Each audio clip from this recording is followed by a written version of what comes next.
Sa adek marutino nya Karamogi chenro en maroimore intie kama kare wami weche manyien gik mathoth osetimore pacho kod odiochieng' ma kawuono gwenge ma koth okelo pek kendo ketho mwandu. Wantiere kod weche mag piny Kenya loko sura mare kendo bedo achiel kuom pinje madongo e piny mangima. Weche motenore kod neno ni dhoudi matindo tindo pacho ka bende yudo thuolo ma bedo e telo kendo yudo dongruok kaachiel kod jogo maduoge paw siasa e kaunti ma Siaya to kod weche mag tuke gi mag ohala. Magi weche ma omiyo pek.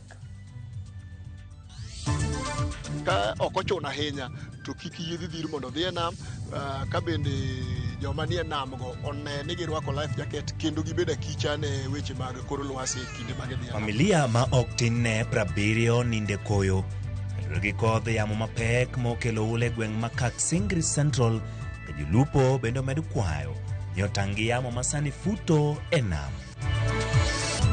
Achieving first world status, you can do it faster than even 10 years, depending on how you are committed. But if you are not so committed again, it will take us a while.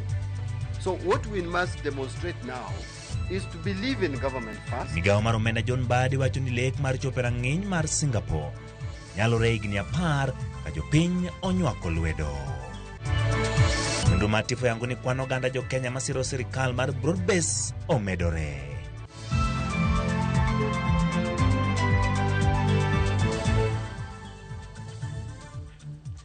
Karamogi layo duto mag tudruok oyaw in thuolo ma mondo mi tudri kodwa nyinga Ochieng' Emmanuel jaloko marwa en Belinda Phillips bed kode chakruok nyaka giko. Ka wachako gi lipot mar masira e gwenge mag Sumba, familia moktine 70 nindo e koyo kaluwore gi kodh yamo mapek ma okelo ula e location ma Kaksingri Central e sub county ma Sumba Central County ma Homa Bay. Midhiero no kelo kethruok mag udi ma kwan gi oktine 20 e otieno ma piny orugodo kawuono. Gavana e kaunti no Gladys Wanga e ote mare yangu ni bede piny owacho medo menyo midhiero no kendo jiwo jopiny mondo obed kod ritruok. Kalure gi yamo mapek kod koth masani okwako alwora ma nam Lolwe kendo wedhe ma Homa Bay bende okwayo jolupo mondo mi obed akicha kik giyudre e masira.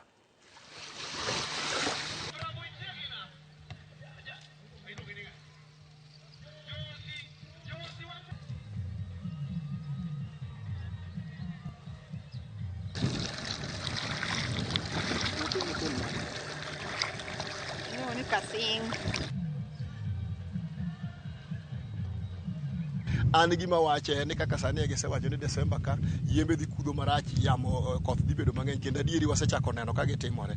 Mani en gima ok onego kaw for granted, en gima onego bed ni pile ka pile jowa ong'eyo kendo chiko itgi mar winjo ni to kawuono kor lwasi nyalo chalo nade. To bende sani onego wabed akicha ka waikore beaches wa, rescue teams wa onego bed ni standby maka gimoro timore nam tinyalo dhiri yie gi petrol e mondo ringo konyo jogo. Bende ka ok ochuna ahinya to kik yiedhi dhir mondo dhi e nam ka bende joma nie nam go one ni girwako life jacket kendo gibedo akicha ne weche mag kor lwasi kinde mag dhi e nam. Eden migao mar omenda John Mbadi yangu ni chenro machwalo Kenya nyaka kind pinje ma osedongore nyalo kawo higni 10 kata higni matin kalure ni maino ma jo Kenya biro keto e konyo jatend piny Kenya William Ruto chopo lek makamano. Mbadi okwedo weche moko nitiere gwenyruok mar wach e wi kinde machendo makamano dhi kawo kojiwo jo Kenya mondo osir lwedo piny owacho ter Kenya nyime. Chris Owino nigi ler.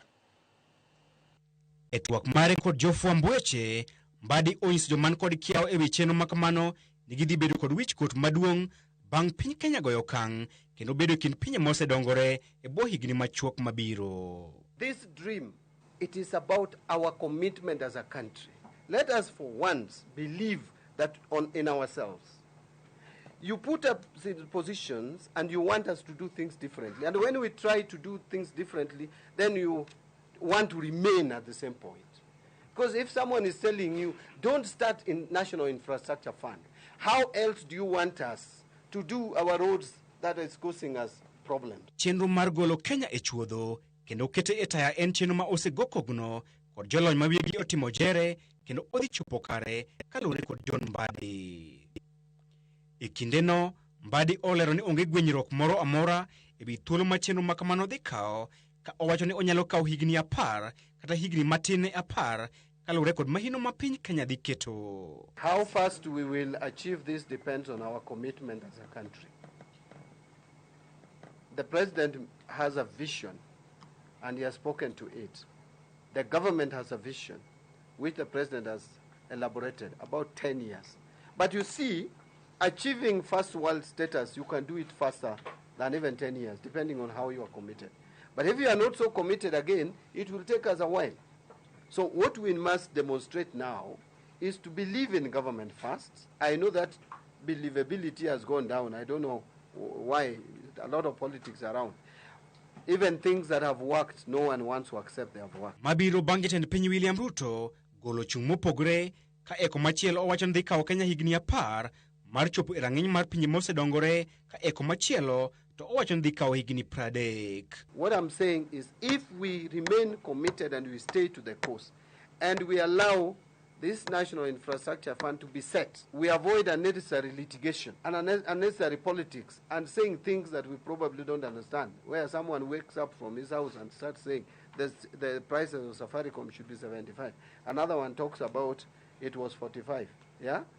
Without elaborating to you what made it to be 45. Eko machielo, Mbadi oyango ni omenda moyedhi mar Kongo apeni mong'ere ka National Infrastructure Fund idhi tayo kod piny owacho ma ok ji giwegi ka osebedo ka fuong're pacho kae. It's going to be a limited liability company which is formed under GOE, government-owned enterprise. From the word, it is a government-owned enterprise. Only that it is going to be commercially run. Only that it is going to be professionally run. Not like any other parastatals that we form and we bring politicians. In fact, in that fund, the board, we are saying if you have been in politics for the last 5 years, you will not be a board member. So we want to depoliticize this board. But it is a GOE. Let that go out clearly. Chris Owino, Ramogi TV, Nairobi. Ogai machon mar doho ma pacho ka David Marago nyiero paro ma jatend piny William Ruto maloko Kenya bedo piny man kod lony gi dongruok manimba kaka pinje mag jowagunda. Marago kone jatend piny Ruto ni paro ma kamano ok yot chopo ahinya to kaluwore kod weche mag mibadhi ma onuro sectors ma pacho ka e bwo tend Kenya Kwanza. Marago olose kinde mane otimo limbe paro masindo jaod bura machon ma Lugari Cyrus Jirongo. Challenged them to tell us where the funding of the empowerment is coming from. As far as I'm concerned, that is all bribery, which is being given to the voters. First of all, I mean, stern action taken against them. A stern action against them, and he supports it. That's the only way we can know that he is serious. But otherwise, this is a PR exercise. You can't go to Singapore. The history of Singapore will tell you that the Prime Minister, Lee Kuan Yew, got even his relatives in prison. There is a minister who was being investigated. When he came round, Lee Kuan Yew told him, look, you're on your own, I will not support you. That minister committed suicide. Who, as the president, told that, he will not support him. We know money was stolen from Shah. Have you had anybody being taken to court? Have you had anybody being taken to court in all these cases where money has been paid to go to schools under this, and then somebody comes and tells you that he's going to go to Singapore? Kambi timo nonro matefo ochiwo duoko ma nonro margi manotime kind tarik 10 nyaka 17 dwe mar 11 higani. Nonro manyiso ni sir ne piny owacho ma manywanda kada broad based omedore kuoka 22 dwe mar 5 nyaka 44 dwe mar 11. Lipod norango bende weche mamoko kaka yo ma piny Kenya ochimo weche mag thieth e kind mamoko. Efi Nyakidi lero. En lipot ma kambi timo nonro ma Tifa.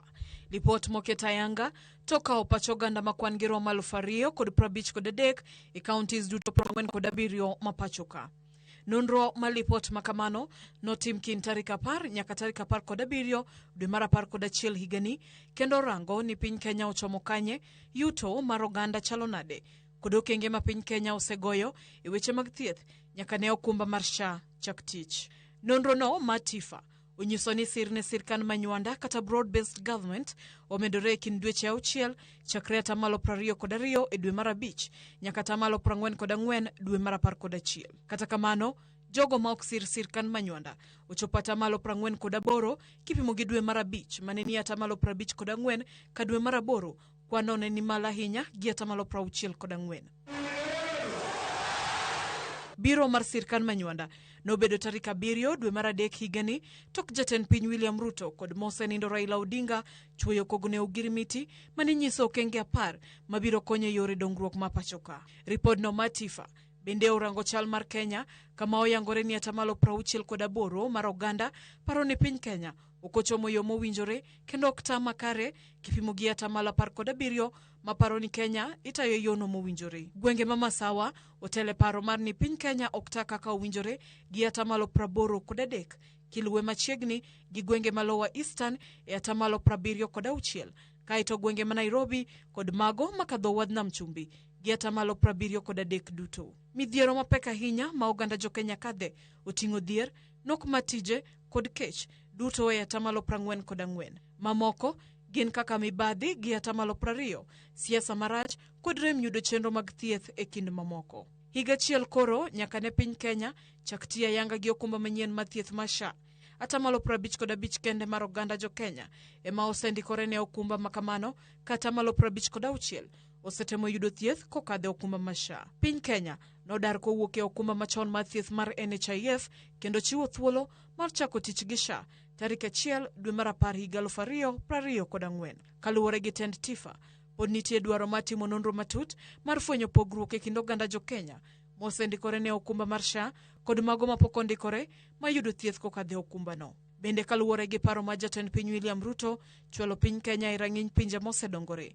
Lipodno onyiso ni nitie gigo manyaka jatend piny kuong rangi kaka achiel kuom yore mag chopo lek makamano.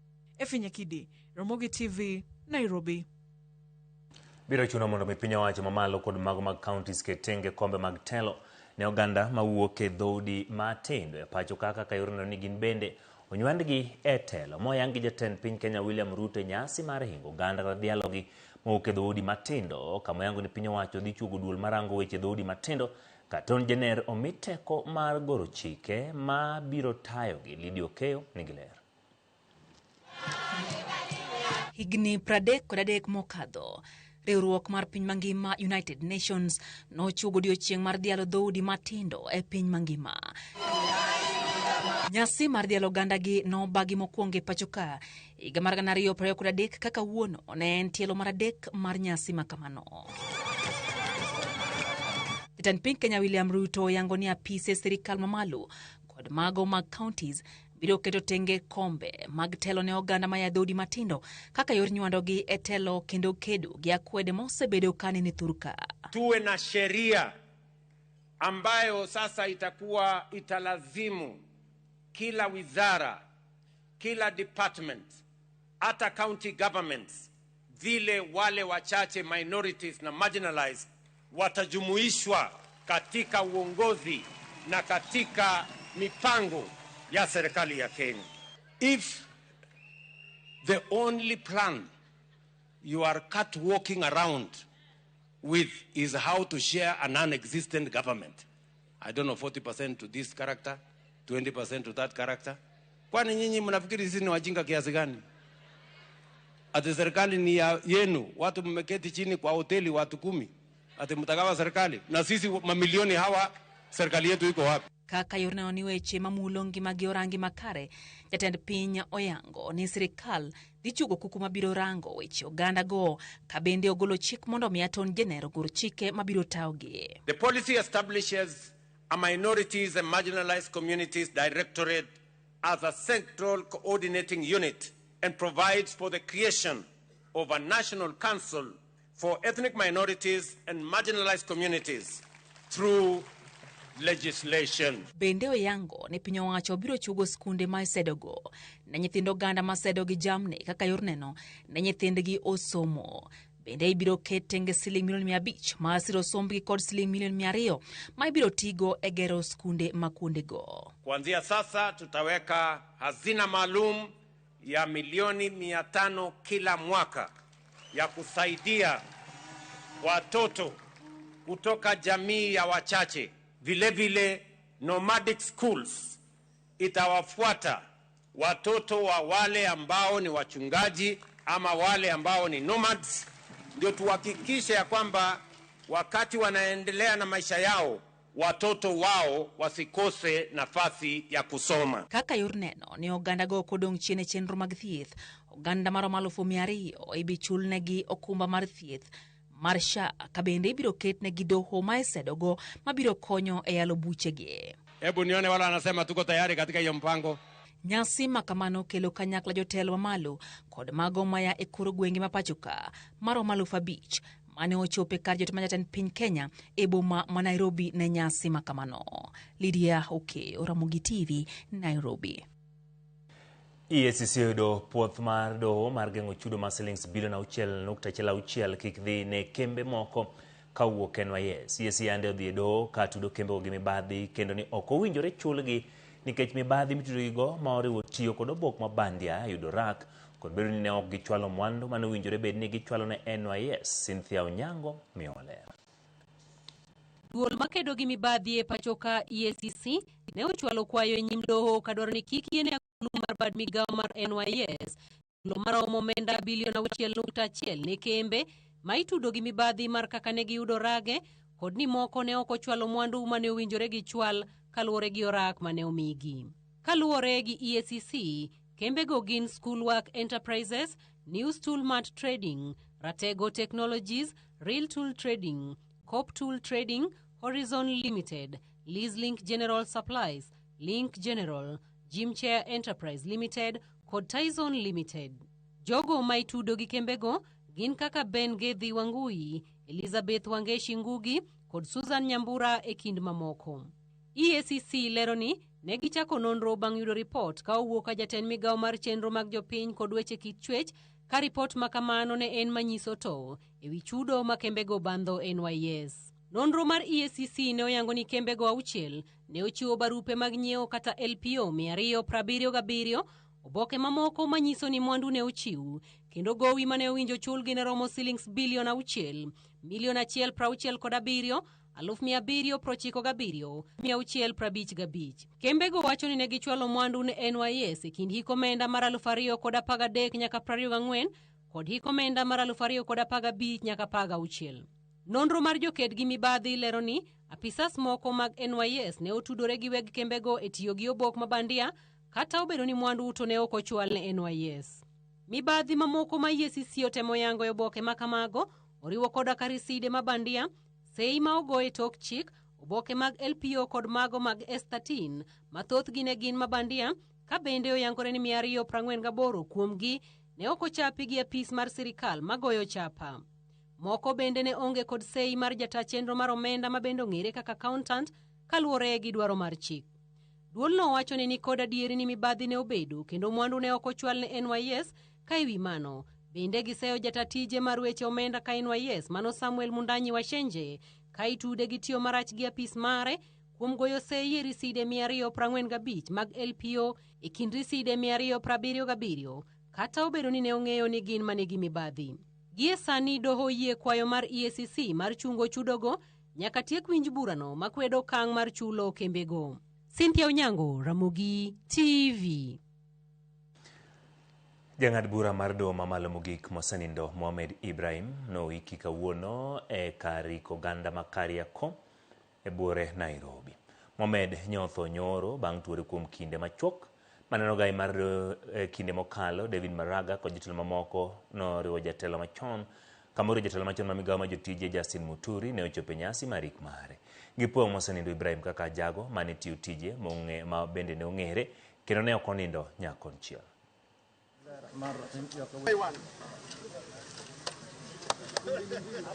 We have come here today to rest somebody for some of us who was not only a close friend, but somebody I worked with for a long time. While I was in private practice, we did cases with Ibrahim. Many times he was on the opposite side, and I did, and we came to the judiciary almost at the same time. He was recruited to the judiciary like 6 months before me, and I joined, and later on, when I was here, I joined him in the Supreme Court. But among the most outstanding things about Judge Mohamed Ibrahim is his commitment to the values of dignity, values of human rights. Some of which saw him in his early days as a practitioner get into trouble with the government of the day, earning him some detention in the process. Koromo gitok report machal kamano wa kao yueyo wa mokwongo kikidhi mabor pod wantiere kod mathoth.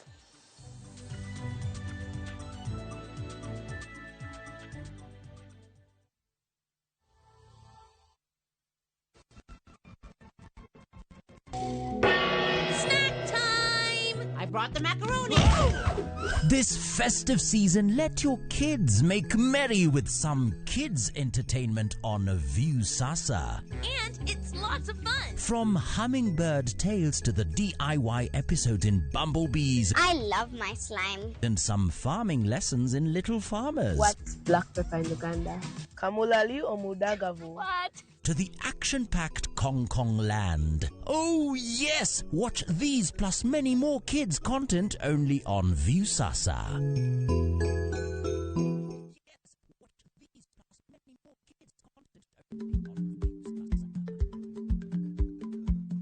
Jarik ni jamwod nyoyo gi goyo. Matiende ni dhi matek maok inono maber samoro nyalo miyo ng'ato midhiero.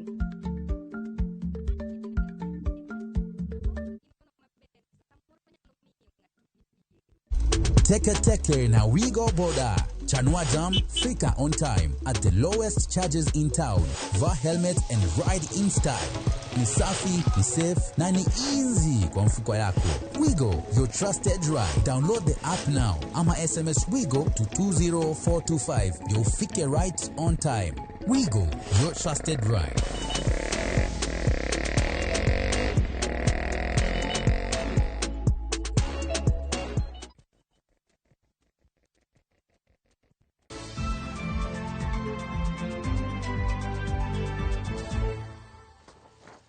Erokamano kuom medo kete Ramogi TV. Moko kuom MCS machon ma Siaya kotelne gi jakom Elisha Kuko ng'ado masiro gavana machon e kaunti no Cornel Rasanga ne dhi laro kuom senate yiero maduong' mabiro. E bwo riwruok margi mar Pioneer MCS CBO giwacho ni dwaro margi ni Rasanga ochung' e lojo Siaya kaka senator. Gino mar Rasanga wuon bende orwako.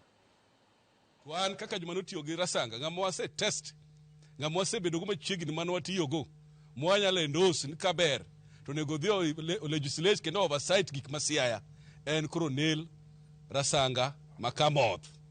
Apani ka wacho mano to onge rach moro mwatimo. Wan wabro chung' kode, wabro sere, wabro dhire mondo dhi. Omiyo wakwaye ka onene ka en e dierwa ka ne wuod ruoth igol wi oko mondo wasiri mondo dwar kaka chuo dwaro. Joma nitiyo go mambese ni moko waneno ka ni senate kucha. Kendo dongruok matimore Siaya ka okonego wayewa ni ng'iya ka jok manodong' kucha. Ji duto nosedong' nyaka gavana matiyo sani diere moro nopoko osedong'. To kata kano dong' pod noduogo timang'o otiyo. Obendo ng'iye ni kata jok ma koro nosetelo Siaya moketo foundation ka gin ga kanye. Siaya inyalo riemb mana ka ji go mbaka. En marwa duto jobed piny jogo mbaka mondo jowuoth wuothani achiel. Kindadwa make sure no by next month or so, within 3 months, waromi kendo ministers kande bendo bedie mondo wanen to wanyalo tayo Siaya nade nikech ok wanyala bet to waneno ka gik moko ok dhi kaka onego dhi. Sawa koro an ka giluonga tabiro to era neno ka giwacho weche mabeyo to weche mabeyo kowach to ok nyaka luwa. Jadak mawuok Chiga e Kisumu yango fungruok makoro giyudo bang' piny owacho kotelne kod jagoro mongire migawo mar rito Raymond Omolo bago negi chendo mandikruok opande kod chendo mamoko mopogore maongo chudo moro amora e skul primar ma Orongo. Jodak go yango ni gisebedo kod pek mokalo e kinde ma gihawo chendo makamage boma ma Kisumu kachuno nyaka gitigo mende yor wuoth kendo chulo siling achiel mayudo opande e kinde makoro gipuoyo okang' makamano ma piny owacho dhigo nyime mar kelone jopiny chenro mopogore mag piny owacho machiegni kodgi. Gijiwo rowere mondo wuog oko kar rombgi yud chenrogo e yo mayot e kinde ma odhi nyime.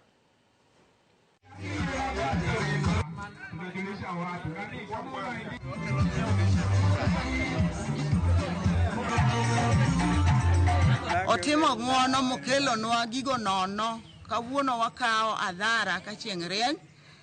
Wago erokamano maduong' malich matamre gi nono nikech ok oyot. Kitambulisho kanyi manyo tigolo siling 1000. Eka mondo mi iyud kitambulisho wuotho gi fare samoro idwa rito mang'eny. To timonwa ng'wono odiechieng' ma kawuono kokelonwa gorongo e dala. Waduoko erokamano wa jo Kolwa. Nyasaye otimonwa uno. Omiyo Raymond okelonwa kipande nyaka e dhoot.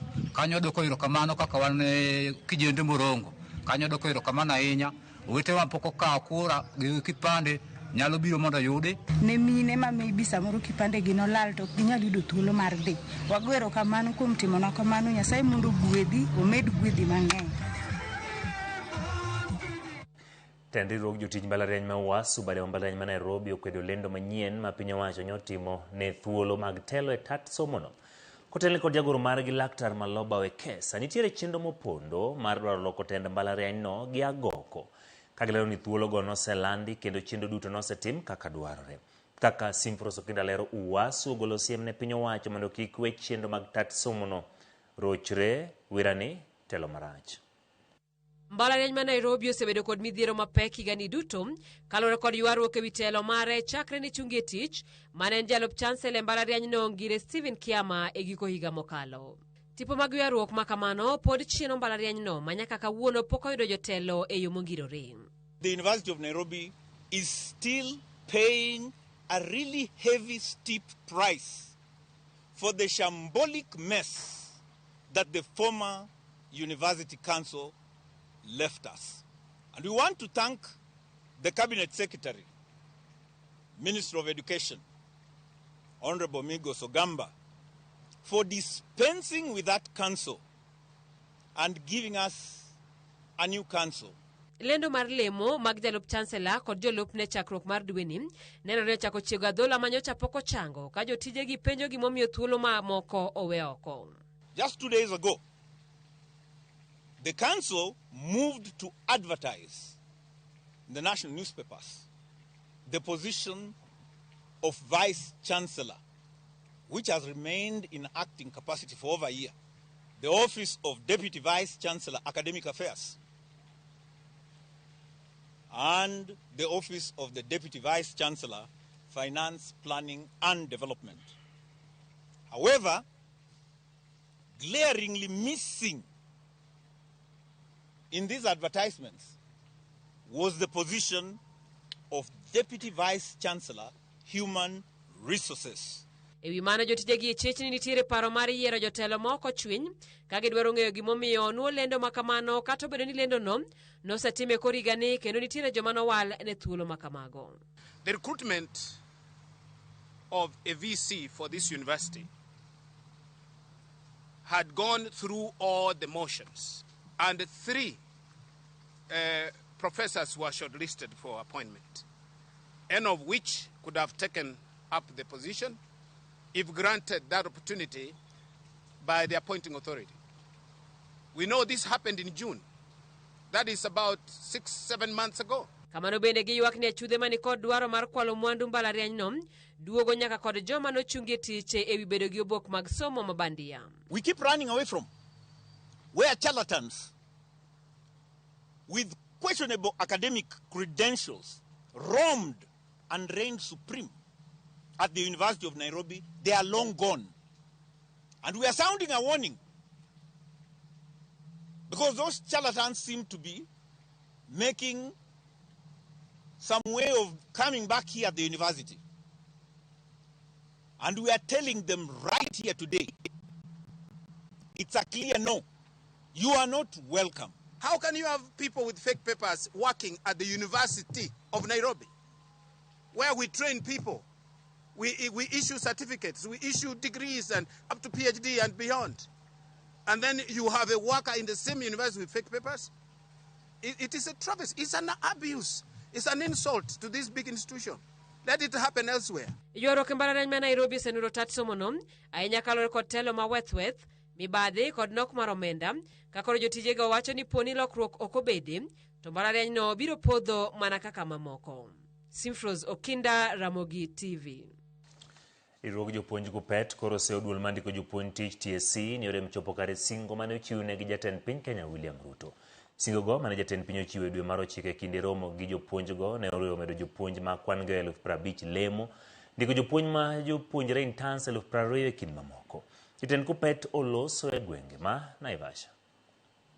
We were shocked that the Teachers Service Commission had not made any funding request to Parliament for the promotion of 25,000 more teachers. We were also pushing that the President give teachers or the teachers be given concessions or priority in the affordable housing. And the President also confirmed that 20,000 teachers were also going to be transformed into permanent and pensionable terms by the end of the year. But when we came here, what surprised us is that the Teacher Service Commission, which is supposed to fast track all these gains that we had with the President, had done very little about it. Punguza muda wa kulipa CBA ya walimu kutoka miaka 4 mpaka miaka 2. Na hii tumeambia tume la kuajiri walimu kwamba waweze kuandikia Treasury barua mara moja ili kuweza kuuliza hizi pesa. Waweze pia kuandikia Parliament kupitia katika ile kitengo cha Committee of Education. Pia tumewaambia waandikie SRC sababu ina dhibiti haya mambo. PS wa housing Bwana Hinga aliambiwa na rais kwamba walimu watapewa 20% ya zile manyumba ambazo zinajengwa, na paka wa leo tumemwandikia barua, hajaweza kutupatia majibu na hawezi kulala kwa kazi yake, wakati yeye mwenyewe alikuwa pale na akasimamishwa akaambiwa kwamba walimu waweze kupata 20% kwa yale manyumba inajengwa. Pension ya walimu iweze kuwa process haraka. Mwalimu anapo retire hivi, mwezi unafuata anapata pension yake, vile tunaona inatendeka katika idara ya jeshi.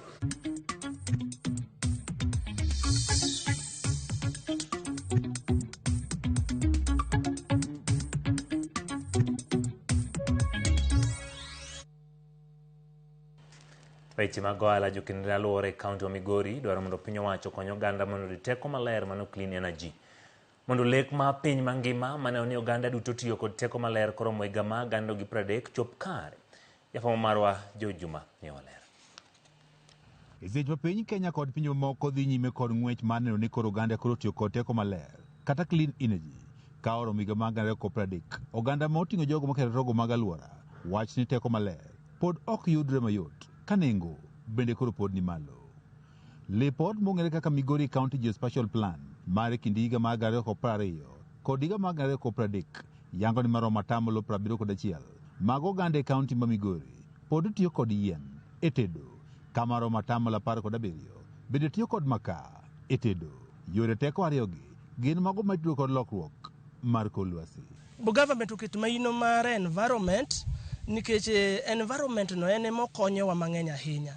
Koro na gombo ni government mondo ket maino gi kabisa kembni moyie konyo aluora. Moko jokedo ni aluora mawuok go mag awendo dhi nyime kod jiwo oganda mondo koro ti kod teko maler ka piny owacho bende gijiwo mondo koro kony e neno ni oganda oyudo teko maler mayot kendo jolo chenro mag pidho yien. Timotong' yien drought medore. Seche ma drought medore ka yien bende onge, erosion bende timore. Koro gigi kiduto kane wang'iyo kwa consider kaka jo Kenya monego rit Kenya, waneno ni wadar uru e weche mag tiyo gi yien kata maka to wakonyre uru gi pellets. Jokedo ni alogi go mag awendo tiyo kod weche go mag tuke ka achiel kod moko e puonjo oganda ber mar tiyo kod teko maler. Sani yude yien mimodo tek. Joma goyo maka bende nigi challenge nikech bunge sani koro odok matin. Emomiyo watemo mondo wa encourage sana nikech magi ma is readily available and storage mare bende ber. Opogore gi yien mago osialo madongo kande. Jokanyo makedo ni aluora ka otele kod jokoth wach ni ber ka piny owacho keto maino e loso gige teko maler ma oting'o pellets mondo koro konye tedo mondo ganda owere kod yien. En kuimoke mochako liel to liel ka gas be is more finer than kata gas. And mar ariyo Gini is very cheap. 30 kilograms inyalo tiyogo kata for 1 month. Ber mare en ni ok ogol iro. Kik giti kod jiko magolo iro chande mang'eny ahinya nikech iro no bende harmful ne ngima dhano. Giwacho ni pellets ben achiel kuom gigo magolo teko maler nyalo konyo duoko piny muya mar carbon ma itudo kod lokruok mar kor lwasi. Asebet katiyo gi panel kuom higa achiel mangima kendo en gi jiko ne mikete gi kako liel. Kinyiewo paked ni nyalo tiyo mana gi 50 bob kende. Nyalo chwako chae mited godo chiembi meiko machiegni. Inyalo chwako nyaka nyoyo nyaka oganda. Jaoda osetiyo kode kendo ng'e berne. Mae gima sani wan wasechako tiyo godo mondo wanyis ji ni gini tiyo maber. Ka opogore kod jiwo tiyo kod teko maler, jokero ni alworagi bende dwaro mondo koro piny owacho koro chiw kothe yien ne oganda e kinde duto mondo jiw pith mag yien e kaunti ma Migori. Wagombo ni sirikal bende omed miyo the community chances mag pidho yien. Gi supply wagi yien kendo gi promote wache mag pidho yien e gweng'. George Juma, Ramogi TV, Migori. Wadhi Mombasa, riwruog jogo mawaro geche kowuok e pinje maoko ka Importers Association of Kenya okwedo paro mar chik manyien madwa keto chik ne geche manyalo donjo e pacho ka kowuok oko. Giwacho ni mae biro chochendo mag ohala kendo duoko chien kwan jotich e sekta mar uso nyamburko kata geche. Kane loso Mombasa romo makao pach jopiny ewi paro mar chik manyien, jakom riwruogno Peter Otieno koni kaunti ma Mombasa ema dhi dolal mapek kokadho e chikno nimar ogeto duoko chien kwan jotich manie sekta no kaachiel kod yards miyienge geche kogo Mombasa. Komachielo, riwruog jogo maloso geche pacho ka Kenya Association of Manufacturers to siro lwedo paro mar chikno magikoni biro chiwo thuolo ne joket mwandu chuogo kembe manyien mag loso nyamburko e pacho ka kendo duoko chien kwan geche ma iwaro kowuok e pinje maoko. The local assembly, which customers will not have choices, then it will mean they have to buy what is available in the market, and the prices will be very high. Then it means we are going back to those days whereby we were having few people owning vehicles, not for everybody. In Mombasa alone, we have CFSs that are only handling motor vehicles. Then it means these people are going to close down, and even the employees are going to lose their jobs. It intends to organically grow the automotive assembly industry, and the automotive assembly industry is actually greater than just motor vehicles. We have tuk-tuks, we have motorcycles, and now we are having electric vehicles that are coming in play. Look at the entire bill, you will not see anywhere where it talks about affecting second-hand vehicles. Na tunajua kwa sababu ya uchumi, wa Kenya wanahitaji bado second-hand vehicles. So with time, probably that will happen only when the industry has grown. But today, as it is, our focus is growing an organic industry for us.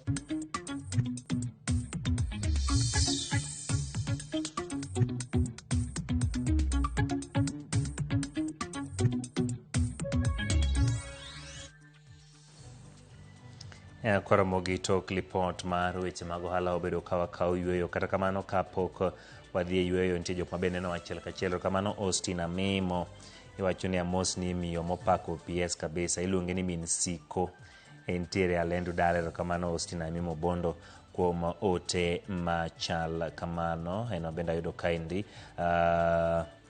Reverend Zakario Papa luwo chenro mar oimore, wacho ni kanyakla gi jo mowaro Israel gidhi nyime gi lamo mar giko higa e dala mar Samanga Karachuonyo kendo gitieko ngesero. Kamano Reverend Zakario Papa maluwo chenro no kanyakla gi jo mowar Israel gidhi nyime gi lamo mar giko higa e dala mar Samanga Karachuonyo kendo gitieko chieng' ngeso. Gi ji mopogore opogore maneno kanyakwara mag juang'. Kata kamano wayweyo mondi ka waduogo weche mag tuke aeto wabiro somo oteni. Kik idhi mabor.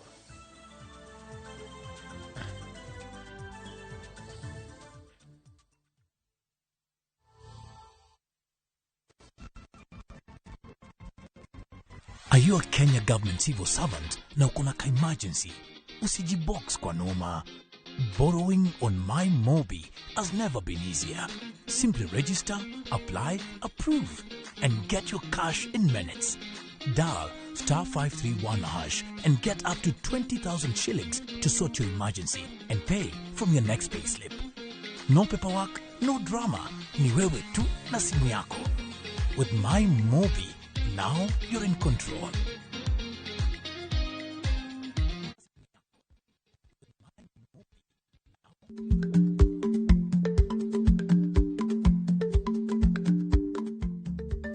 Dhako muol kadonjo, matiende ni, bedo ni ng'ato ling' e kinde ma owendo, ok ofulo ni omuol. Samoro en kod kido mamoko.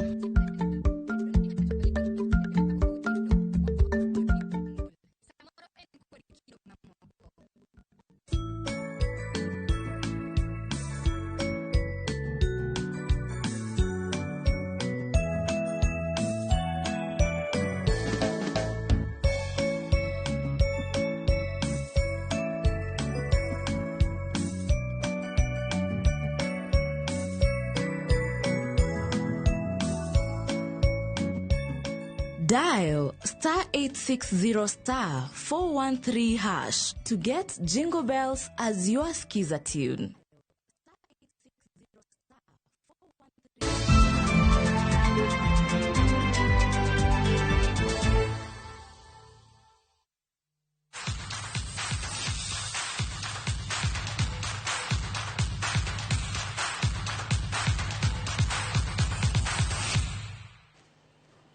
Wach maboro moro johera mag adhula Kisumu. Jatend migawo ma jolweny Soipan Tuya kod gavana ma Kisumu Ngire Peter Nyang' Nyong'o notelo nyasi ma Sida Yanga chako gedo manyien mar gundho alap tuke ma Moi e boma ma Kisumu mano lose tielo machielo.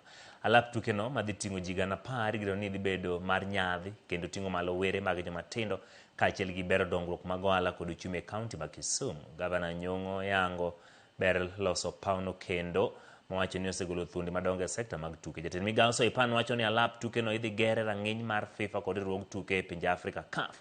Kendo bende obiro dhi gi lai aboro mag ng'wech kod tado mageng'o chieng' kod koth. Oyango ni jodak ma Kisumu idhi mi thuolo mokwongo mag tije. It's no longer just a place to hone football talent. It is becoming the foundation of economic growth for Kisumu County. This modern stadium will be equipped with state-of-the-art infrastructure, including roofed western, eastern, northern, and southern pavilions. We will have a football pitch constructed to FIFA and CAF standards. We will have an 8-lane athletics running track with a tartan finish, compliant with World Athletics standards. But I also want to tell the people of Kisumu that kazi ambayo itatokea kwa hii project haitafanyika na wanajeshi. It is not the military personnel to do the day-to-day work that will be happening in this project. Ni kazi kwa vijana wa Kisumu, ni kazi kwa kina mama wa Kisumu, ni kazi kwa wazee wa Kisumu. Ng'we magaputh njire do sir maduong' toke ya Yanga katieko jogo manigi dwaro mar piem e ng'wego e skul ma Mary Shaw e Sinya County ma Kajiado. Skul no bedo skul mokwongo e pacho ka mibiro time tiegruok e bwo riwruok mok mar piny owacho mar Manyala Foundation. Kokadho kuom jang'wech Fernando Manyala gigeto diero walo kendo yango jong'wech matindo ma gibiro tiego kendo keto mabith e kinde momondo gi geto mar keto piny Kenya achiel kuom pinje matimo makare e ng'we magaputh njiri. Kokadho kuom jolony kod kocha mabiro bedo okang' mokwongo e tego weche ng'wech. Fernando Manyala jang'wech maringo matek e Afrika wacho ni gibiro chako ayanga tiego jong'wech e chak tam manyien ka gibiro luongo temruok tarik 18 dwe manyien ma diero kendo yango jong'wech ma ichako piago. Today we are here because mainly we've started our sprint club, and this is the first school that's getting that benefit of getting the sprint club, and that's under the foundation, the Manyala Foundation. The main aim for this is to make sure that there are more sprinters that are coming up in the future championships.